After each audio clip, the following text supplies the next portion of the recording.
What is going on, guys? Chris, the Marvel Buff Nerd here with a movie review for a new movie. But before we dig into that, I would like to remind you you're welcome to subscribe, follow me, like, share, whatever you want to. Here on YouTube, make sure you hit the subscribe and the notification bell. That way you get all my videos. And then you're welcome to follow me on Facebook, Twitter, Twitch, Patreon, Snapchat, and Instagram as well. All at Marvel Buff Nerd. I like to keep it simple, all the same name.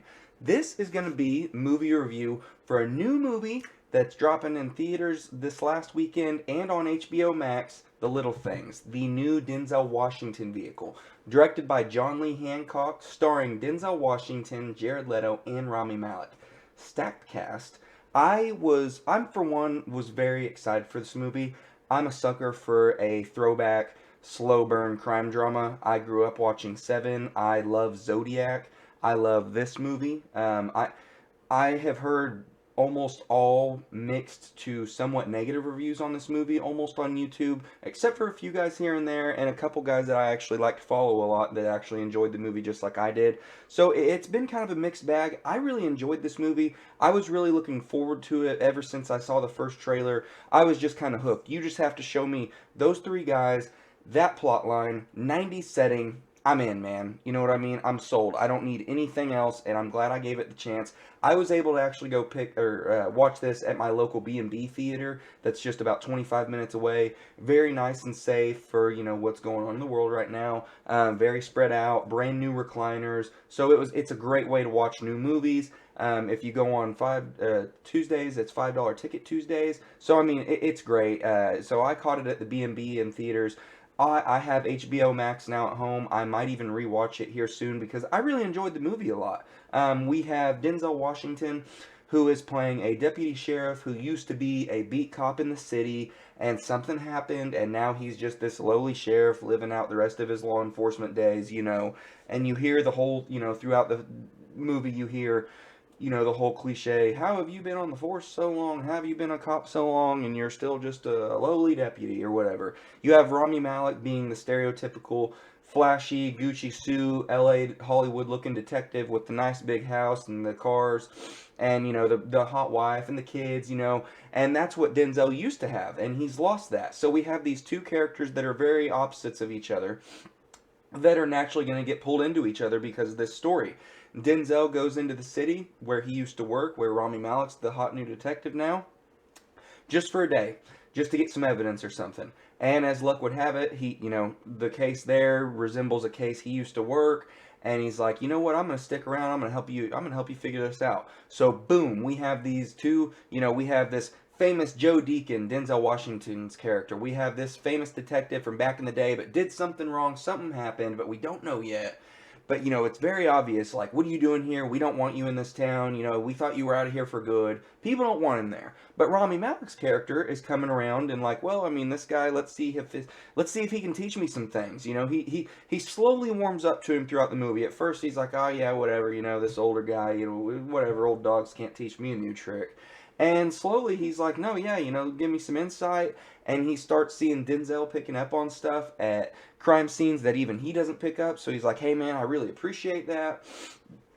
And they've got these murders going on that all have kind of the same motive. But back in the day when Denzel was on the beat, it was all prostitutes were the targets. And now it's regular people are getting targeted. But the motives and stuff are the same. So they're like, maybe it's the same guy. And then they start picking up some clues, and this leads them to an appliance shop where insert Jared Leto. He works there, and he plays this real creepy, greasy guy. He reminds me of the cockroach guy from the first Men in Black movie, just the way he walks and the way he looks and just his mannerisms. He's just real creepy, and he's got kind of a limp and kind of a beer gut, and he walks around the whole movie wearing a monotone gray, appliance laborer kind of outfit with his name on it. He's got long shoulder length black greasy hair. He drinks a lot of beer. He hangs out at the gentleman's club all night. I mean, he's just this creeper dude, just a weird guy. But he does drive a really clean, badass old Chevy Nova that's cammed out. I'm a little bit of a hot rodder. I'm not as much of a gearhead as I used to be, but I used to be a big hot rodder. I grew up around cars with my old man. So that Nova that Jared Leto drives throughout the whole movie, I like every time it was sitting at a stop sign or something, just kind of the cam was loping out, I could hear it. I was like, man, I want that car. Like, I know he's a creeper, but damn it, I want that car. And that's something this movie did really well for me. I liked the scenes with the cars. It was intense. There's a scene in the middle of the movie where Denzel's in like a rental Taurus, and Jared Leto knows that he's following him at this point. So they play like this weird game of cat and mouse on the highway, and then come to find out it's where one of the bodies were dumped nearby, right there. So then Denzel's like, why were you hanging out there? We get a lot of circumstantial evidence throughout the movie to point towards Jared Leto as the killer, but we get no physical evidence. But throughout the whole movie, your heartstrings are being pulled because you're like, well, there's a lot of circumstantial evidence that would point towards this guy being the guy, but we don't have anything physical that actually points him, that puts him anywhere.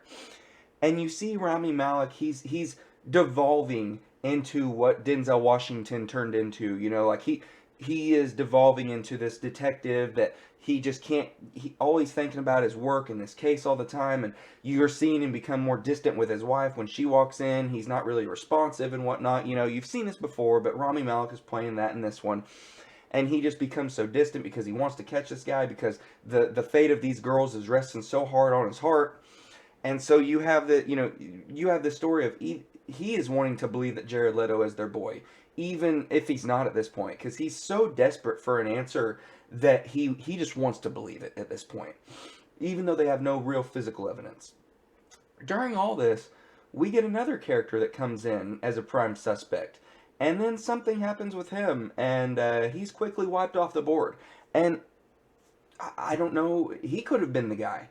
And where this all leads to, I don't want to spoil everything because the movie just came out. It's still, in theaters. It's still on HBO Max as a new day and day release. So I don't want to spoil everything, but it leads up to this really, like I said, it is a slow burn film, but I love it. And the payoff at the end during the climax of the third act with Rami Malek and Jared Leto, I was on the edge of my seat, like, if I could be like, biting my nails like the caricature of just the person, you see the cartoon of somebody on the edge of their seat watching something. I was that person during the third act of this movie. Like, I was so nervous for what was happening with Rami Malek and Jared Leto with where it led. I wanted Denzel Washington to get back from where he was at. I was like, oh my goodness, dude, come back now before he does this and goes there with him. And it's like, oh my goodness. And he just gets under his skin. And at first, when they get where they're going, I'm trying to be as vague as possible. When they get where they're going, Jared Leto starts really getting under his skin about like, oh, you're a vulnerable detective. You put yourself out in the public eye. I've seen your wife. I've seen your kids. And so you're getting like elements of Seven a little bit. You're like, oh no, like, did this guy get his wife or his kids? Oh, I don't want to see this. Oh my God, what is going on? And it really subverts your expectations and does not go that way at all with where it goes. And then you have Denzel Washington kind of, taking Rami Malek under his wing after everything happens and just consoling him and telling him everything's going to be all right. And then, the movie very much leaves us thinking that, I don't know, it leaves us thinking that Jared Leto most likely wasn't the killer. I've seen mostly everybody online saying he's not the killer. If you're watching this and you just think I'm an idiot because I still was kind of like, there's a lot of circumstantial evidence. I know he blatantly said he's never killed anybody in his life, but at the same time, he was doing so much to get under Rami Malek's skin the whole time.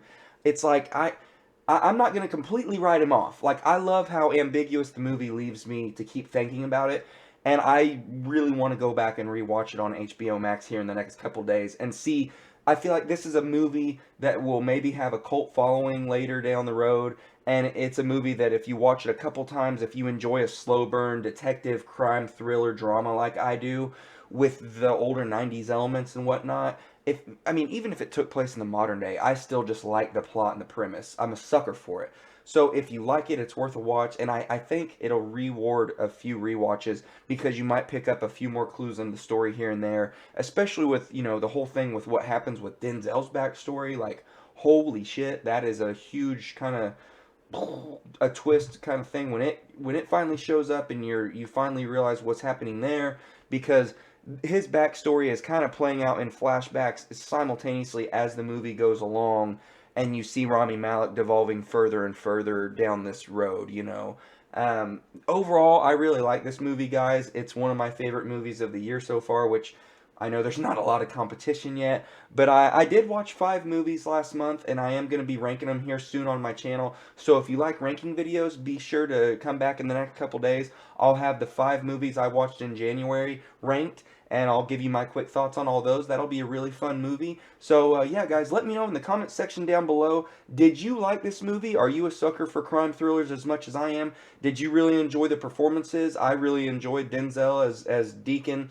I loved Rami Malek as the detective. He was the weakest out of the 3 for me. I really like Denzel, and I'm a Jared Leto fanboy for some reason, even though I know he's real weird outside of movies and stuff, whatever. I love his performances. I like him on screen. I always have. He's a charismatic person that can disappear into any role. So if you liked it, let me know, guys. You can follow me, like I said, here on YouTube, also on Facebook, Twitch, Twitter, Instagram, Patreon, Snapchat, all at Marvel Buff Nerd. I really appreciate it, guys. Have a good one.